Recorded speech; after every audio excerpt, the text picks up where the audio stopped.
por los planes académicos que traemos en el colegio. Desde luego. Comentas que recientemente hubo un proceso de elecciones, sí, y que el colegio decide cargarte la tarea, la responsabilidad de representarlos. Nos decías también que uno de los ejes principales dentro de esta área de la difusión que van ustedes a trabajar en este periodo es la difusión de los mecanismos. Quiero comentarles, afortunadamente ya llegó nuestra amiga Dora.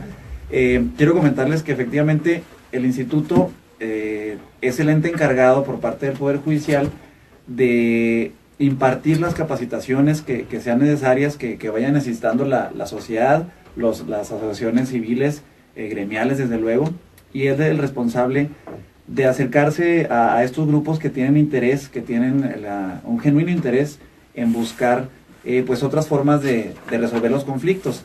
Dentro de estos programas de capacitación, efectivamente, confirmo lo que dice nuestra invitada, Daniela, ella fue parte de nuestros alumnos, después vivió la experiencia también de primera mano de estar ahí en el instituto atendiendo asuntos.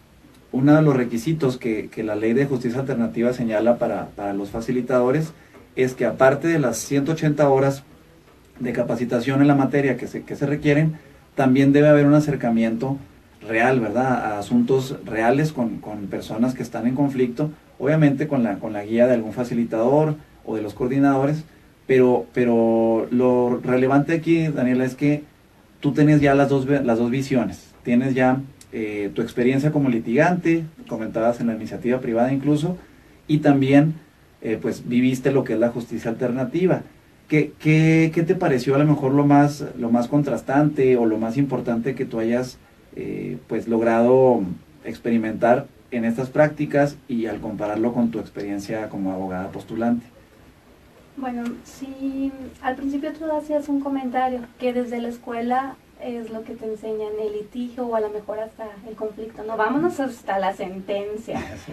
Y algo muy importante que te enseñan o que yo aprendí en el diplomado es que tienes la oportunidad de un ganar-ganar, porque al menos yo ahora tengo la oportunidad con mis clientes, practico mucho la mediación, porque muchos abogados no se quieren quitar el chip, entonces nosotros les decimos, es que no te va a quitar trabajo, porque también es otro de los problemas que se dan, no, es que ahora con el Instituto de Justicia Alternativa y con todo eso, pues se me van a ir los clientes, y yo les digo, no, porque al menos yo en lo personal ya lo he practicado, y no se me van, o sea, ahí los tengo, y hasta le solucionas su conflicto más rápido, y ni siquiera pierdes honorarios ni nada, porque tú le vas a solucionar el conflicto que él desde un principio tiene, o sea, porque decimos, no son problemas, entonces hay que aprender a llamarlos de otra manera. Entonces tú le solucionas el conflicto que desde un principio va y por el cual te busca, y muchas veces los problemas que tienen son de comunicación. Claro. Entonces, como tú te vuelves un puente de comunicación, yo me acuerdo después de que yo terminé el diplomado, el primer ejercicio que hice fue en un divorcio. Entonces, ellos tenían ya años con su conflicto, y de un divorcio voluntario luego vino un desistimiento, luego contencioso, y así traían. Y yo llevé una mediación de 3 horas. Y al último sí fue realmente un problema de comunicación, y terminaron hasta platicando ellos que ya ni siquiera se podían ver. Entonces yo les digo a mis compañeros abogados, la experiencia es, yo cobré mis honorarios, terminé rápido el asunto porque presentamos un convenio, un divorcio voluntario que es mucho más rápido, puede cobrar mis honorarios. Entonces les digo, esas son las ventajas de una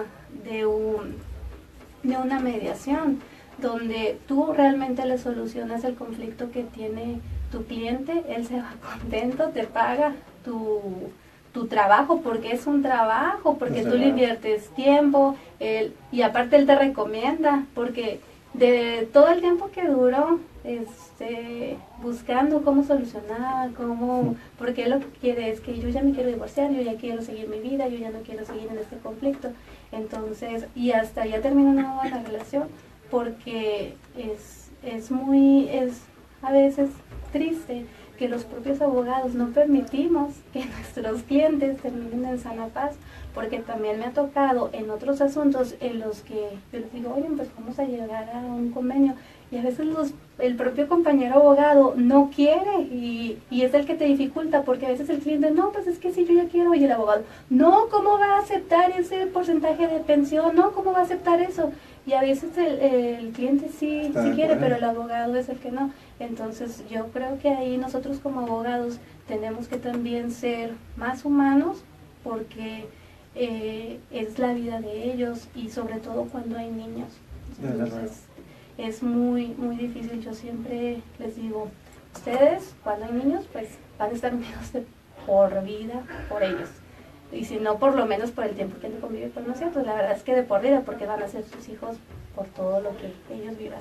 Entonces pues yo creo que hay que ser muy conscientes, no se pierden los honorarios. Si manejas bien el asunto y le solucionas el conflicto, puedes cobrar.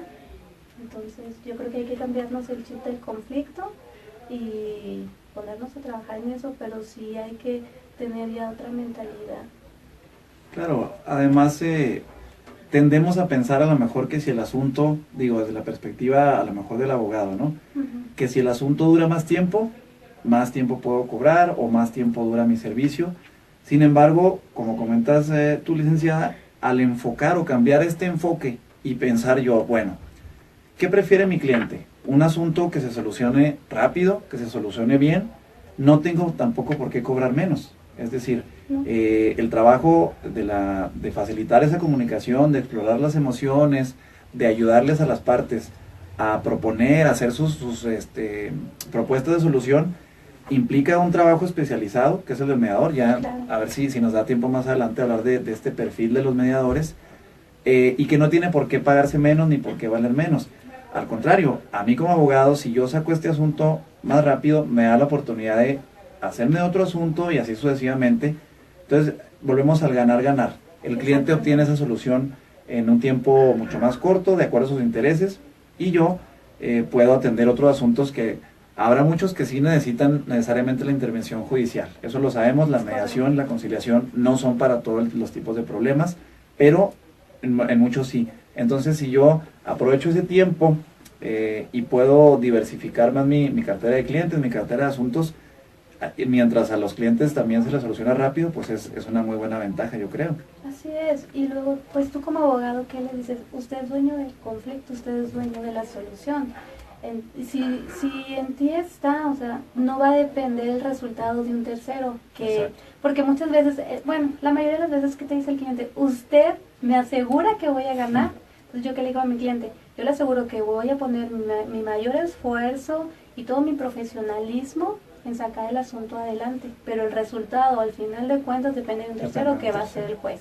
Entonces en ustedes está, porque eso hacíamos al menos en las prácticas cuando yo estaba en el instituto, porque a veces hay personas súper complicadas, como dice Mauricio, y sí es muy difícil, pero cuando logras que ellos lleguen a un acuerdo, porque es un proceso voluntario y ellos son los que forman su convenio, o sea, uno no, en una mediación, ya en una conciliación pues les puede sugerir, pero al menos en una mediación es todavía más complicado, porque pues no les puede sugerir, ellos tienen que ir armando y tú nada más como que los hacen caminando, pero es algo muy satisfactorio y te quedas con ese, pues no sé ni cómo explicarlo, pero es algo muy lindo, de que son personas que van cargando un conflicto, y más en los asuntos familiares, que es muy difícil. Y yo insisto, cuando están involucrados los niños, los derechos de los niños, es todavía más difícil. Entonces, si logras encaminarlos para que ellos solucionen su conflicto, es maravilloso. Y para ti como abogado, es todavía más maravilloso que puedas cobrar tus honorarios más rápido. Desde luego. Dora, bienvenida. Muchísimas gracias, Mauricio, Carla. Buenas tardes. Adelante. Buenas tardes. Yo escucho y me llama mucho la atención esto que comentas, porque no se me había ocurrido esta posibilidad. Seguramente a Mauricio sí, porque él está muy involucrado en el tema. Esta posibilidad de que abogados y abogadas que están en el litigio puedan convertirse en mediadores, porque no tenemos como esa idea, ¿no? Efectivamente, siempre vemos al litigante, abogado, abogada, pues como de pleito, ¿no? Así es. Van al pleito y van por todo y van a ganar y además efectivamente les enseñan eso en la escuela porque así debe ser, es decir, ni modo que vayan a perder, ¿no? Claro. De hecho, cuando luego negocian y negocian con trampas, pues está mal visto, ¿no?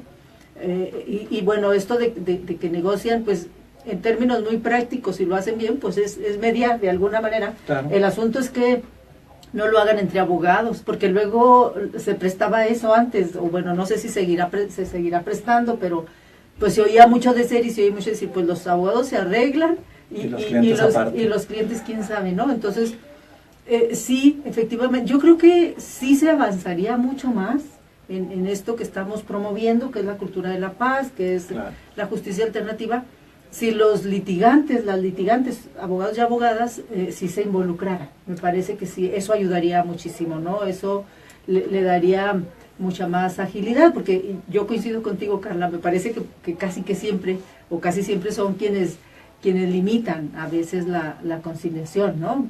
Con este prejuicio de que pues es que quiero ganar, y así como que siento que no gano, y no gano en términos jurídicos y no gano en términos monetarios. Entonces, ese testimonio que tú estás dando me parece de lo más importante, porque bueno, pues tú vienes y dices, yo litigo, yo soy abogada, yo uso la mediación y sí gano dinerito y lo hago, sí, y me va muy bien y a mis clientes les va muy bien. Bueno, pues entonces todos ganan.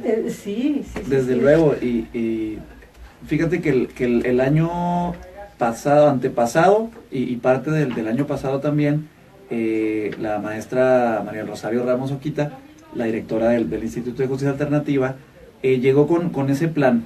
Ella nos comentaba que, bueno, para que realmente funcionara o empezara a funcionar esta cultura de la paz y esta metodología alternativa de solucionar conflictos, no podíamos limitarnos únicamente a las instancias gubernamentales, ¿verdad?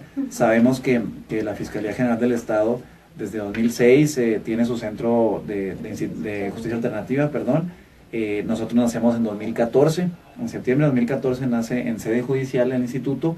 Sin embargo, la enorme cantidad de asuntos, como comentaba ahorita la licenciada Gutiérrez, en materia familiar, en materia civil, en materia penal, que pues surgen en esta sociedad, hizo muy necesario abrirnos hacia afuera.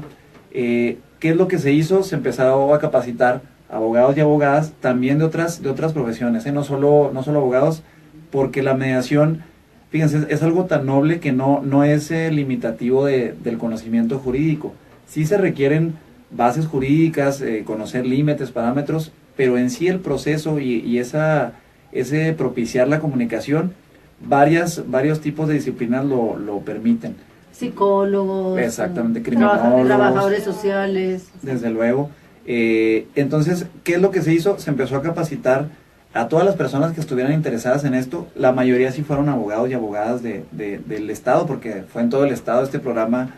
En total capacitamos casi 500 profesionistas con las 180 horas que requiere la ley, y es de esta manera, como comentas tú ahora, que ya digamos que liberamos el monopolio, por así llamarlo, de la justicia alternativa, y permitimos que los abogados y abogadas postulantes aumentaran una herramienta, tuvieran otra manera más de ayudar a sus clientes. Todavía no está la reglamentación lista para ya que ejerzan las funciones como mediadores privados, es decir, en centros privados de mediación, pero en la práctica las herramientas que adquirieron ellos son algo que pueden utilizar todos los días, prácticamente en todos los asuntos. Sí, a lo mejor no me dejarán mentir, Daniela. No, totalmente. La verdad es que es, como bien lo dice Mauricio, una herramienta maravillosa que nos ha servido, y he de presumir que en el colegio tenemos muchos compañeros que estuvieron en el diplomado de mediación. Entonces, pues yo no conozco a ninguno que diga que no le ha servido, y como les comento, a lo mejor parezco muy reiterativa, pero sí hemos terminado, bueno, al menos con los clientes así se van más satisfechos, porque sí, en la mayoría hemos logrado convenios, pero son convenios que ellos mismos forman, entonces pues quedan satisfechos porque nadie los obliga, entonces pues son condiciones que ellos mismos pues también le decimos, pues pondere, ¿verdad? que tienes que ceder en algunas cosas o así, pero para que queden satisfechos los dos, pero también si vas a ceder en algo que no te va a quedar, que no vas a quedar satisfecho, pues no, porque debe de ser algo que a los dos los haga sentir bien, y sí se logra, y también decirles que cuando te comprometes a algo, sea algo que sí vayan a cumplir, porque pues de nada sirve firmar un convenio que al final vas sin cumplir, entonces también algo que sea realizable. Oye, Daniela, porque yo Carla, digo Carla, tú Daniela. Y yo Daniela. Daniela, algo que también, bueno, no sé, te pregunto, pero supongo que así debe ser, es que pues sí hay que capacitarse, es decir, porque a lo mejor ahí por ahí nos escucha algún abogado o abogada y dicen, pues bueno, eso se oye bien, yo también voy a mediar, y no es como tan sencillo tampoco, es decir, no cualquiera puede, porque luego podemos cometer errores si no lo hacemos bien, ¿no? Puede salir contraproducente si no hay una capacitación de por medio, tiene su chiste mediar, tiene requisitos, pues, la mediación. Entonces las personas a lo mejor que nos escuchan o que nos ven en el Face y que le quieran entrar a esto, bueno, si están en el litigio, abogados, abogadas, por ejemplo, que en este caso sería como el llamado, ¿no? Sí se tendrían que capacitar. Claro, o sea, sí deben de... en esta capacitación que tú tuviste y que, bueno, ahora estás ejerciendo, como cuáles son, bueno, primero esta pregunta que te hago, que yo creo que sí, y como qué tuviste que aprender para poder mediar. Bueno, pues aquí tenemos a los expertos que son excelentes capacitadores, pero empezamos con las generalidades y después con los Pero tú principios. no le recomendarías mediar a alguien que no tiene capacitación. No, porque son muy importantes, por decir, los principios, porque también tú les dices, es que la mediación pues es voluntaria, o sea, ¿cómo vas a querer mediar a alguien que ni siquiera quiere hacer un convenio? O sea, para que alguien quiera ir a una mediación, pues es de una manera voluntaria, o sea, no lo puedes obligar. Y si alguien dice, es que tienes que ir, pues ahí ya no vas a ser tú un mediador, porque una de los principios fundamentales, o sea, es que sea de una forma voluntaria. Entonces, si ya no hay voluntariedad, pues no. Y una persona que no se capacita, pues va a decir, ay, no, ven para mediar. Y lo obligan, porque me ha tocado ver en muchas partes los quieren obligar. Y claro, cuando estuve haciendo las prácticas, pues ahí siempre se les explica, porque lo primero que les explicas a los usuarios son sus derechos, y les enseñas, les muestras y ellos firman cuáles son, y se les explica ahí, de hecho es una hojita, cuáles son las reglas de la mediación y cuáles son los derechos que tienen y todo. Y desde que los invitan, porque va primero un usuario, y eso es en lo público, ¿verdad? Pero en lo privado es muy parecido también. Entonces, cuando alguien te solicita un servicio, pues ya le dices en qué consiste y todo. Pero pues cuando va una persona y le dices, bueno, pues esta es una manera, en el caso de ellos, pues no se cobra, ¿verdad? Es gratuito y así, o sea, nosotros cobraríamos un honorario, pero pues debe ser voluntario, deben estar en igualdad de condiciones, o sea, uno no se puede hacer para otro lado, y uno les explica, si tú sientes que yo me inclino para un lado, por favor házmelo saber. También les pregunta que cómo se siente más cómodo, si le hable de tú, de usted, porque lo que importa es que ellos se sientan cómodos, que no se sientan como que, ay, es que yo siento que tú, confianza. Que ellos se sientan en un ambiente de confianza, porque es muy importante que la persona que va a ser mediada pues se sienta cómodo, en confianza, para que cuando vaya a expresarse, vamos a cortar. ¿Sí? Vamos a hacer una pequeña pausa. Ahorita continuamos con este punto de sobre todo el desarrollo de un proceso. Sí, pero seguimos en Facebook, vamos a corte en Radio Universidad y seguimos acá para no cortar el Facebook. A lo mejor puedes aprovechamos y echamos la silla un poquito más para atrás para que nos... sí, ahí nada más échatela. Eso que comentaba Daniela es bien importante, Dora, porque efectivamente El proceso ¿Ah, sí? de mediación, de conciliación, en su caso incluso de justicia restaurativa, tiene una estructura definida, no es sentarse a lo mejor como muchos pensaríamos, nos sentamos a platicar y como por arte de magia se resuelve. Sí parece mágico cuando ya llegamos a la solución, eso no les voy a mentir, pero sí son etapas y es una estructura del proceso diseñada, no la inventamos nosotros, son varios enfoques de psicología, jurídicos también, incluso sociológicos, y que más o menos llevarán unos 30, 35 años, pues en ciertos lugares en Estados Unidos, en Harvard, la metodología de Harvard, la metodología asociativa aquí mismo de Sonora, y a lo que voy es que cada uno de esos enfoques psicológicos, jurídicos, sociológicos, han dado ya una estructura que se tiene que estudiar, que se tiene que conocer, romper con muchos paradigmas que tenemos a veces de la práctica jurídica, como decía Daniela, que queremos irnos al litigio, queremos irnos al pleito, a veces creemos infundadamente que es mejor un juicio, no en todos los casos lo es, hay muchos asuntos que sí, hay muchos asuntos que por la misma falta de comunicación o de disposición, como comentaba la licenciada, cuando no hay disposición de las partes, no hay una voluntariedad, no podemos entrar nosotros a hacer una mediación o una conciliación. ¿Por qué? Porque necesitamos contar con esa disposición de la persona a sentarse a una mesa, sí, a platicarlo, guiado por el facilitador o por la facilitadora, quien va a conocer estas herramientas de las que platicábamos y va a saber extraer la información más importante, va a saber manejar las emociones de las partes que llegan, y no me dejará mentir Daniela, que estuvo frente a frente con usuarios, muchas veces llegan con las emociones disparadas, llámese enojo, llámese frustración, decepción muchas veces, y eso es lo que realmente impide alcanzar una solución en muchos casos. No es tanto el aspecto técnico jurídico. A veces las partes están de acuerdo en que algo tiene que ser de cierto modo, pero no hayan la forma en cómo se va a hacer ya en la práctica. Entonces, por eso decíamos ahorita que no es exclusivo de abogados o de abogadas. Hay muchos psicólogos que por su misma formación tienen incluso ya más avance que los abogados en técnicas de comunicación para generar ese rapport que se conoce.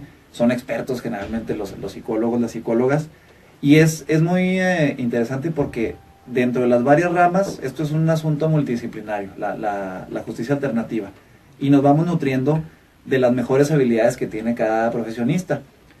Ahí mismo en el Instituto de Justicia Alternativa laboramos abogados, abogadas, psicólogas, psicólogos, trabajadores sociales también, y se va enriqueciendo pues ese acercamiento a los usuarios, cada uno desde su estilo personal y con la experiencia que tiene, pero es muy útil que ya conociendo esta metodología, conociendo las estructuras, practicando, ahí por ahí se llevaron muchas simulaciones, si mal no recuerdo, en donde con casos reales los practicantes o los estudiantes de mediación se enfrentan a estos conflictos y no creen que es fácil. A veces son más complicados, ¿a poco no? Los asuntos simulados, las famosas roleplays o simulaciones, que los reales. Pero bueno, eso es parte de la preparación que tienen los mediadores o que hemos tenido para poder enfrentar estos conflictos y lograr que las personas mismas sean las que obtengan su solución, su convenio, como comentaba ahorita Daniela. Sí, y ellos muchas veces tienen la solución y no se dan cuenta. Exacto. Entonces ya tú te das cuenta que ya lo tienen y nada más tienes que ir buscando el caminito. Los encaminas, es lo que haces, es como que los vas llevando. Y la verdad es muy satisfactorio. Por eso yo digo que eres el puente de comunicación entre ellos, porque es el problema que ellos tienen, que no saben comunicar. Así es. Bueno, continuamos aquí con la transmisión de hoy lunes 29 de enero en Ecos de Mirabal con nuestra amiguísima Dora Villalobos. Gracias por tenernos aquí, Dora. No, al contrario, con mucho gusto con esta temática que efectivamente vamos a estar aquí desarrollando los lunes, que es la justicia alternativa y es encaminada pues a promover la cultura de la paz, ¿no? Que es, pues son técnicas que si bien no son nuevas, tú dices hace 30, 40 años, pero que aquí en Chihuahua estamos apenas como que promoviendo tenemos avances y hay por ahí ya instituciones ya muy formales que ofrecen este servicio y bueno, da gusto que también en el litigio privado se estén utilizando. La idea es que las personas que nos escuchan, nos ven, pues conozcan también todo esta posibilidad que tienen de resolver conflictos, como ustedes dicen, de otra manera, ¿no? Más con el diálogo, no tanto con el pleito. Una técnica que les permita a las partes en conflicto ganar, a las dos partes, porque pues desde el momento en que hay conflicto, desde el momento pues es que hay dos partes que tienen ahí un lío y se tiene que resolver. Generalmente estamos las personas acostumbradas a resolverlo con la venganza. La venganza ha sido así como culturalmente hablando la solución del conflicto. Yo quiero que ojo por ojo, diente por diente, yo quiero que vaya a la cárcel, yo quiero que le den muchos años, tenemos esta cultura ancestral muy difícil de erradicar, que es la venganza. ¿Cómo le hacemos? Hay conflictos, como bien dice Mauricio, y hay que estarlo reiterando, que no se pueden resolver con mediación. ¿Cómo resolvemos un homicidio? Pues no hay manera. Delitos muy graves como abusos sexuales, violación, etcétera, no se puede, ¿no? Esos pues tienen que ir a la cárcel, esos delitos graves. Extorsión, asaltos con mano armada, etcétera. Estamos hablando más bien como de estos conflictos, digamos, más leves, ¿no?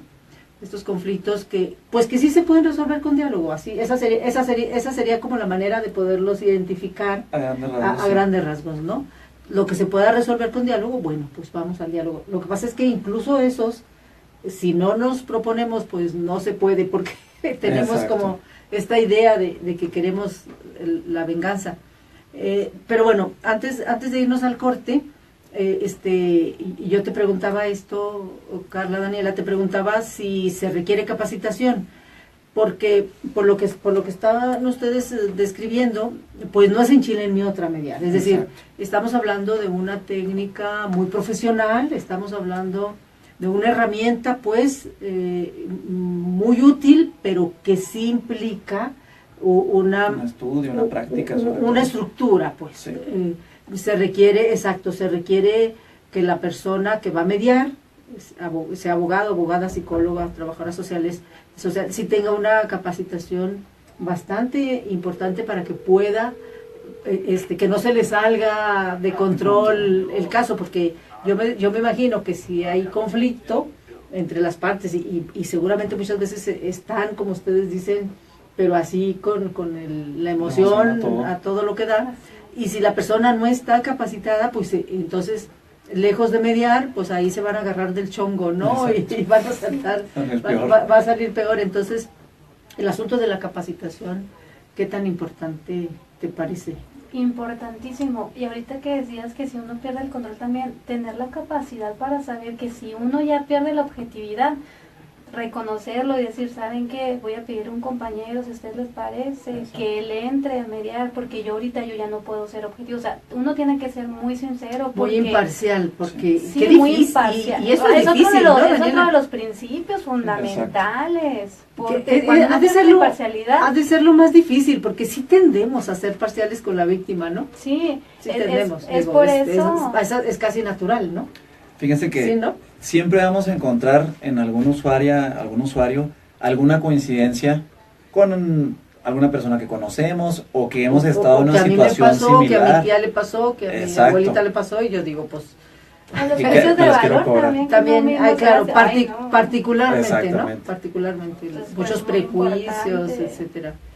La imparcialidad es sumamente importante, entonces por eso nosotros mismos tenemos que reconocer, híjole, ya perdí. Estoy siendo parcial y no es correcto. Exactamente, entonces ya en el momento en que perdemos la imparcialidad, reconocerlo, decir, ¿saben qué? Voy a pedir que un compañero entre en mi lugar y así, porque no, ya no ¿Te ha tocado tener que retirarte o no te ha tocado hasta ahora? No me ha tocado, creo que siempre he sido imparcial. Igual ya cuando uno incluso, pero ahí en esta parte, incluso en la parte privada, porque si tú dices... Sí, porque recibes pago. Sí, porque tú dices, bueno, pues yo llevo a mi cliente a la mediación y voy representando a mi cliente. Exacto. Y la otra parte, pues tendrá su abogado o su abogada. Entonces tú, de alguna manera, ¿cómo le haces en esa parte privada para...? En la institucional es perfectamente fácil, pero en la privada para decir, ay caray, pues estoy aquí como como que a lo mejor beneficiando, siendo parcial con mi cliente, ¿no? Sí. Que es quien vino y me contrató inicialmente. Exacto. En el momento en que tú ya entras a la mediación, ya se convierten en clientes las dos personas. No veo de qué otra manera. Bueno, A yo... ver, cuenta cómo le haces. En el primer asunto que me tocó de mediación, pues era mi cliente la mujer y ella era la que me iba a pagar. Pero como era un asunto de divorcio donde estaban involucrados niños, yo dije, ¿cómo voy a hacer para no involucrarme? Pensé en los niños. Dije, bueno, ella es la que me va a pagar y todo, pero ahorita los importantes son los niños. Entonces uno trata de concentrarse, bueno, al menos yo, pues trato de concentrarme, bueno, no lo he comentado, pero igual los que ya me conocen, a mí me encantan los derechos humanos, amo los derechos humanos, respiro derechos humanos. Entonces, pues me voy a lo que es el interés superior del niño, sus derechos y todo. Entonces, pienso en qué es lo mejor para los niños y me concentro en eso. Entonces, siempre trato de pensar en cuál es el mejor derecho, porque pues los derechos humanos, como es el piso, pues ya de ahí partimos. Entonces, pues yo me concentro en eso para no ser para no ser parcial, o sea, tratar de ser siempre imparcial y no irme para el lado de mi cliente, porque dije, pues es que ella es la que me va a pagar. Entonces yo dije, ¿cómo puedo yo hacer para no perder el piso y para no serme para un lado? Entonces yo me basé en eso y para no perder ese principio y trato siempre de concentrarme en algo así para no perder la imparcialidad. Entonces pues yo lo que recomendaría de que si tú ya tienes un cliente que te va a pagar, o sea, y vas a mediar, pues vas a tener allá los dos, al que te va a pagar y al que no, pues para no tratar de perder esa imparcialidad, concentrarte en algo pues que te haga no perderlo. En este caso, pues yo en eso, en los derechos humanos, en este caso de los niños que pueden ser los más afectados, porque para mí pues es como, yo siempre digo, pues es como una guerra en donde los niños son los que están en medio, pues reciben los golpes de papá y reciben los golpes de mamá, y los niños los quieren a los dos, entonces pues son los que están siempre recibiendo el golpeteo. Entonces por eso siempre me concentro en algo en especial para no irme. Y supongo que también tendrá que ver, bueno, pues si eres especialista en mediación, porque ya quedamos en que sí se requiere capacitación, Claro. pues vas de verdad a mediar. Es decir, ¿qué implica? A ver la manera de que sean ellos quienes se pongan de acuerdo, ¿no? Sí. Desde luego. Porque es la única manera en que no eres parcial. Claro. Bueno, no sé si ando bien. No, claro. Tratándose, por ejemplo, de mediación. Es más difícil que Es más difícil porque el mediador va a guiar todo el procedimiento, va a trabajar con esas emociones, va a limpiar la información. Esa parte es muy importante. Cuando nosotros platicamos nuestros problemas, a veces ni nos damos cuenta, pero generalmente van cargados de acusaciones, culpamos a la otra parte, siendo que se nos olvida que los conflictos por lo menos son de dos, ¿verdad? Cuando están frente a nosotros. Y toda esa parte en cuanto a cómo decimos las cosas, el facilitador o facilitadora tiene que estar bien atento a esas cuestiones, tiene que estar lo que llamamos limpiando el lenguaje. Una de las herramientas más importantes de la justicia alternativa es el reencuadre, y va a consistir en que yo extraigo esa información que me dan los usuarios o las usuarias, rescato lo que sí sirve, lo que sí me puede orientar a una mejor solución, y trato en la medida de lo posible de dejar fuera cualquier acusación, cualquier de culpabilizar a la otra parte, ¿verdad? Entonces, todas esas herramientas que va utilizando el mediador, en este caso, se trata de que ellos mismos o ellas mismas logren esa solución. Caso distinto en la conciliación.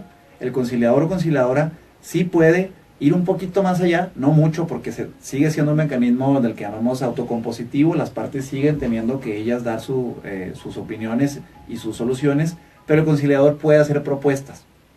Aquí es donde entra en juego a veces el conocimiento jurídico del que hablábamos, porque generalmente, como comentabas también, Daniela, el usuario o la usuaria pues no saben. Generalmente no tenemos usuarios abogados o abogadas, y desconocen muchas veces que sí hay la forma de hacer ciertas cosas según lo establece la ley, y les podemos dar esas propuestas. Ojo, la solución siempre va a estar en las manos de los usuarios y las usuarias, que eso es lo importante, eso es lo más rescatable de estos mecanismos, porque mi solución va a ir de acuerdo a lo que yo puedo y a lo que yo necesito. Caso distinto que si remitimos a un tercero, como puede ser un juez, un árbitro, etcétera, donde sí nos van a decir cómo se va a arreglar la circunstancia y se acabó. A lo mejor habrá recursos, etcétera, pero la solución nunca va a ser, digamos, enteramente pura de las partes. Entonces, en esa diferenciación que hay entre mediación y conciliación, recordar que sigue estando en manos de los usuarios dar y buscar esa solución, pero ¿cómo? Con la ayuda de la facilitadora, el facilitador. Para nuestros radioescuchas que nos acaban de sintonizar, tenemos como invitada hoy a la licenciada Carla Daniela Gutiérrez Armenta. Ella es presidenta del Colegio de Abogados del Estado de Chihuahua y cabe mencionar que hoy es su cumpleaños. Ah, mira, felicidades. Entonces, para felicitarla de una vez. Pero entonces aquí, con mayor razón hay que tener mucho cuidado, porque en el litigio privado me refiero, sí. Porque ya quedamos, bueno, ya a mí me queda muy claro que en la parte institucional, pues las facilitadoras, los facilitadores les paga la institución, y entonces la imparcialidad se puede dar más fácil. Exacto. Es decir, el riesgo de perder objetividad. El riesgo de la parcialidad es menor, exactamente. Pero allá en el litigio privado, pues sí hay que tener cuidado, pues, porque si vas a conciliar, no a mediar, a conciliar, pues dices, pues aconsejo como que siempre vaya ganando mi cliente, ¿no? Digo, son riesgos reales. Claro. Entonces, supongo yo que tiene mucho que ver con la ética, con los valores que tú decías ahorita, los principios, y decir, bueno, pues si le voy a entrar, tendré que ser muy honesta y decirles, oigan,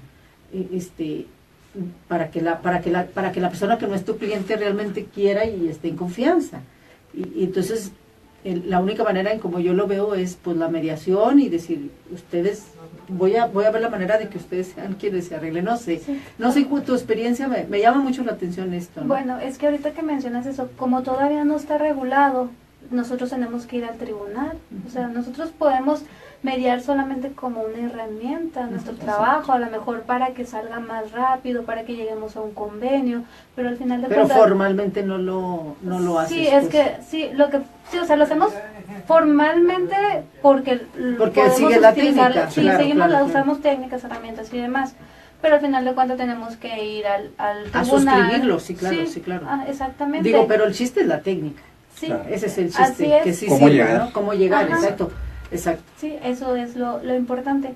En cuanto a la ética y cómo se maneje, una vez que ya la ley, porque se está trabajando la ley, estuvimos en algunas mesas de trabajo, ya una vez que esté compuesta para la mediación privada y todo eso, pues ahí ya va a estar regulado cómo se va a llevar a cabo, en caso de que se haga mal, de que algún usuario tenga alguna queja porque hubo que no fueron imparciales, etcétera. O sea, va a tener todo un procedimiento, sí. O sea, todo eso va a estar muy bien manejado, pero ahorita como estamos, es solamente una herramienta que nos sirve a todos los abogados para salir de ese conflicto y conocer lo que es la cultura de la paz, porque es un derecho humano que tenemos a vivir en paz, y cambiarnos ese chip o ese paradigma en el que siempre hemos vivido o como nos acostumbramos a vivir. Eso no quiere decir, porque también hay personas que no son mediables, o sea, eso también lo aprendemos de que hay y asuntos también que no son mediables, pero en la medida de lo posible, y en los que sí se pueden mediar, pues hay que intentarlo, ya si no se puede, pues ok, pues ya nos vamos al tribunal. Y también aprender, ¿cómo se puede decir? También, ¿qué se puede decir? Ser conscientes también. Y también que el Instituto de Justicia Alternativa es una gran herramienta y es una gran oportunidad para despresurizar o quitar trabajo al tribunal. Entonces, también esto ayudaría mucho, o sea, también nosotros darle más difusión, y porque ahorita los tribunales están saturados de asuntos, sobre todo, en materia civil y familiar, pero en familiar, o sea... Sí, saturado. Sí, no avanzan los asuntos, y no porque no trabajen ahí, sino porque humanamente es casi imposible. Pues yo como presidente del Colegio de Abogados, que estamos en constantes, que pedimos cita, que por qué no avanza esto, que por qué no avanza aquello, pero hemos visto las agendas de los jueces que hacen hasta lo imposible, y a veces uno dice, bueno, es que ¿por qué la gente no va y hace uso del Instituto de Justicia Alternativa? Porque nosotros como abogados no lo hacemos, porque no hacemos aquello, porque no hacemos esto. Entonces también es parte de nuestra responsabilidad social, y que en el colegio pues también nos comprometemos a trabajar de esa manera. Claro, nos toca en muchas ocasiones, Daniela, también recibir en el instituto que los abogados llevan a sus clientes. Sí. Eso es una maravilla porque pues nos topamos con que está el abogado que ya conoce acerca de la justicia alternativa, sabe que es más rápido y que de alguna manera ha visto en sus clientes o en sus clientas esa disposición.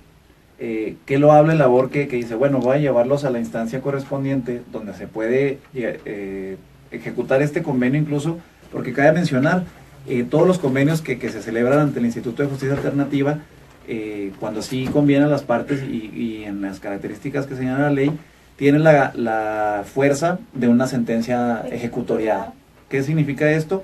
Que es el mismo resultado que es, al acudir ante un juez, y cuando esa sentencia ya no admite otro recurso. Es decir, que eso quedó firme. ¿Por qué? Porque es la voluntad de las partes expresada en un convenio.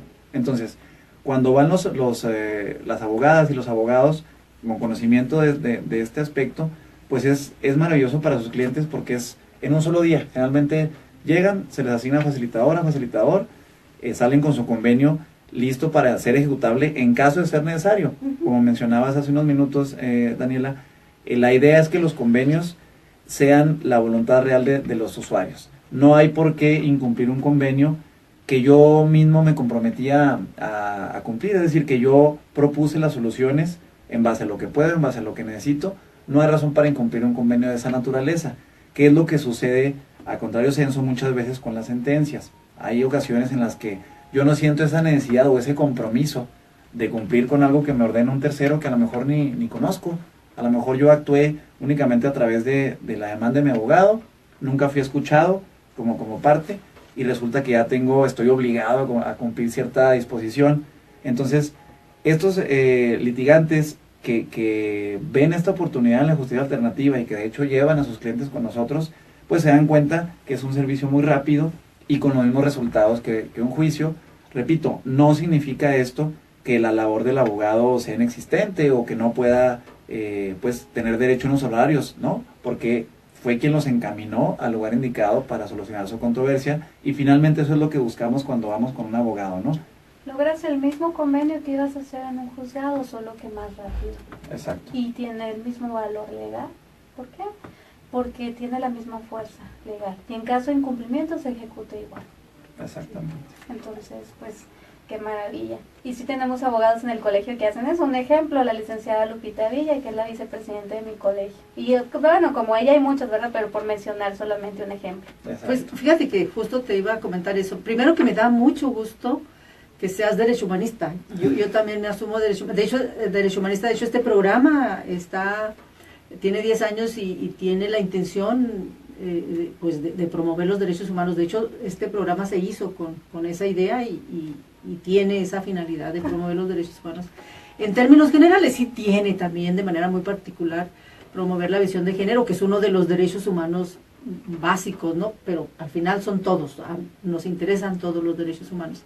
Y yo creo que si tienes los derechos humanos por delante, pues vas de gane en términos de mediación, porque tener esta visión implica mucho la justicia, el ser una persona justa. Entonces, tiene que ver mucho la justicia en la mediación, ¿no? O sea, no puedes mediar si ves que es injusto, ¿no? O intencionalmente siendo injusta. Es decir, hay como esta idea de que la mediación pues te lleva a la justicia, a que hagas una solución justa del conflicto, ¿no? Aunque ellos la resuelvan, supongo que si tú ves aquí como que si está agandallando este o esta, pues bueno, tendré yo que ver de qué manera, ¿no?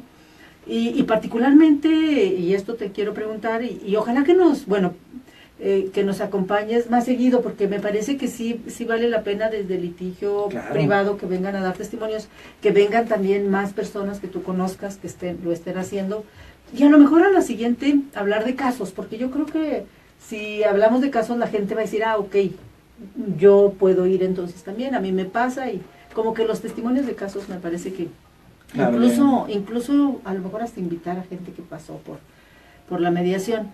Pero a mí me preocupa de manera particular la mediación en el tema de familiar, y particularmente en el tema de violencia familiar, porque quienes entendemos el tema de derechos humanos y el tema de género, pues sabemos que las partes están muy en una desigualdad absoluta. La víctima, que siempre es la mujer, está en una situación muy vulnerable en comparación a cómo está el hombre, que generalmente es que genera la violencia. Y entonces ir a mediar en una circunstancia tan desigual, pues es contraproducente. Entonces, no sé en ese caso ustedes qué opinan y cómo ocurre y qué está pasando, ¿no? Porque entiendo que la mediación está prohibida en la violencia familiar, ¿no? Sí, de hecho, en muchos casos quieres tú. Sí, desde luego que un impedimento, y de los que primero se verifican ante el instituto, es si existe una situación de violencia en cualquiera de sus formas. En ese caso en que por la misma narrativa de la usuaria o del usuario que lo indique, no se puede llevar a cabo la mediación, precisamente por lo que tú comentas. Yo no voy a poder lograr un equilibrio real, un balance, una equidad entre las partes, si alguna de ellas está siendo víctima de cualquier tipo de violencia. Sus decisiones no van a ser libres, sus necesidades a veces van a estar incluso trastornadas. Entonces es un impedimento así a rajatabla, sí, que si hay cualquier tipo de violencia no se puede llevar en mediación, no lograríamos esa igualdad. Exacto. Desde luego que el del acceso a la justicia como derecho humano consagrado en el artículo 17 constitucional, incluso es el que da origen a toda esta corriente de la justicia alternativa. ¿Por qué? Porque el justiciable necesita una instancia. A veces no es el tribunal, a veces no es el juzgado, pero sí el Estado está obligado a proporcionar ese acceso a la justicia. Oye, yo necesito que me resuelvas este conflicto de carácter legal. No se va a meter el ciudadano a decir que sea en juzgado, que sea en tribunal, que sea en amparo. Eso escapa muchas veces de incluso del entendimiento. Lo que necesita el ciudadano es un lugar o una instancia donde realmente se le resuelvan sus problemas. Y ahí es donde entra pues muy al dedillo la justicia alternativa. Y además se me viene a la mente otro de los principios, que es la confidencialidad, pero este principio se rompe y uno les dice desde un principio, valga la redundancia sí, de principios, de que cuando este principio se rompería en caso de que nos diéramos cuenta de que por la posible comisión de un delito, entonces uno les hace su conocimiento de esta situación. Y pues si hay violencia familiar, que pues es la posible comisión de un delito, o sea, claro, ellos desde un inicio se les hace esta manifestación. Aquí es muy importante, en materia de derechos humanos, pues la mujer se tiene que empoderar, sí, se le tiene que dar un tratamiento psicológico y se debe de canalizar a una institución para que se le dé este tratamiento y se logre un empoderamiento, para que exactamente, para que se nivele. Y en la CEDAW y en otros tratados habla de que si ella en un momento dado, como en un procedimiento penal y demás, cuando la mujer ya está empoderada, precisamente para no revictimizar, cuando la mujer ya se encuentra empoderada, es su deseo y es su derecho enfrentarse a un proceso, ya sea penal o demás. Si ella quiere lo puede hacer, pero ya estando ella empoderada, porque cuando ella todavía está victimizada, pues no, ni siquiera es recomendable, o sea, no se debe de hacer. Eso está prohibido. Sí, por eso. Legalmente prohibido, ¿no? Porque ella está vulnerada y sería revictimizada. Exacto, ¿no? Y además, pues la lleva de perder, digo. Sí. No hay manera de que pueda, no hay ganar allí. No, ella es la manera, víctima, ¿no? En todos los sentidos. Exacto, y aquí, ojo, ya nos tenemos que ir en 2 minutos, ojo, porque muchas veces no es precisamente el conflicto o el delito, la violencia familiar, sino que son otros, pero siempre está la violencia familiar ahí latente, latente, ¿no? Pensión alimenticia, divorcio, económica, incluso divorcio. Sí, hay muchos candados ahí. Y resulta que pues que hay violencia, ¿no? Exacto. Y que no se detecta, pues aquí el chiste también, bueno, nos tenemos que ir, pero posiblemente la persona especializada tenga también esta capacidad de sí detectar. Claro. Cuando hay violencia, ¿no? La violencia invisible incluso. Exacto, para decir, aquí no puedo mediar, está muy victimizada una de las partes, sí, ¿no? Por eso no debe tener la capacitación. Por eso supongo que la capacitación te da esta herramienta de detectar, y no ha de ser tan difícil, actitudes, etcétera. Y partimos de la base, como comentabas atinadamente, que desgraciadamente estamos en una sociedad que necesita esto. Yo quiero agradecerte mucho el tiempo, Dora, también Carla Muchas Daniela, gracias. y tenlo por seguro que te vamos a volver a invitar aquí con nosotros. Pues despide, ándale tú ya. Ok, bueno, pues agradecerles a todos los que nos siguen en la transmisión en vivo y por el radio, su atención, su tiempo. Vamos a estar nosotros todos los lunes de cada semana a las 15 horas, sintonícenos en Radio Universidad, en Ecos de Mirabal, platicando de temas de justicia alternativa, cultura de la paz. Vamos a tener muchos invitados, invitadas, y esperemos que esto siga siendo de su agrado. Muchas gracias.